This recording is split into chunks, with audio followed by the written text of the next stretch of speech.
வித்தியாசம் இருக்கா ரெண்டுத்துக்கும்? ஆனா பொதுச் செயலாளர் அருண்ராஜ் அவர்கள் வந்து இன்ன வரைக்கும் இருக்கிறார்ல, பத்திரிகையாளர்களை சந்திச்சு பேட்டிலாம் கொடுக்குறாருல. எப்ப கொடுத்தாரு? நடுவுல கொடுத்தாருல, விஜய் வந்து நடுவுல ஒரே ஒரு நாள் கேளுங்க. அதுவும் என்னன்னா, அவர் வந்து அந்த 41 குடும்பத்தை பார்க்கறதுக்காக போறாரு. போகும்போது அப்ப கேட்டதுக்கு இல்லைங்க வீடியோ காலில் சார் பேசுறாரு, அதுக்காக போறோம், அவ்வளவுதான்.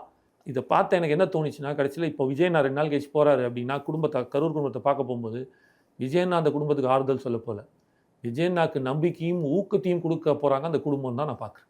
அந்த அளவுக்கு அவ்வளோ நம்பிக்கையாக 100% நம்பிக்கையாங்க. ஒரு குடும்பம் கூட தப்பா ஒரு வார்த்தை சொல்லுங்க.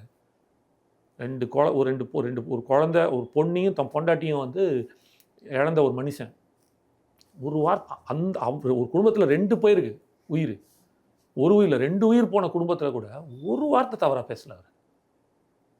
அப்போதான் நான் புரிஞ்சுக்கிட்டேன், நீ என்னதான் பொய் சொன்னாலும் சரி, என்னதான் நரேட்டிவ் செட் பண்ணாலும் சரி, என்னதான் பூசி முழுகினாலும் சரி, truth has the real power. உண்மைக்கு ஒரு மிகப்பெரிய பலம் இருக்கு. அது எந்த ரூபத்திலையும் வெளியில வரும் அப்படின்றதுக்கு அதுவே எனக்கு ஒரு எடுத்துக்காட்டா தெரியும்.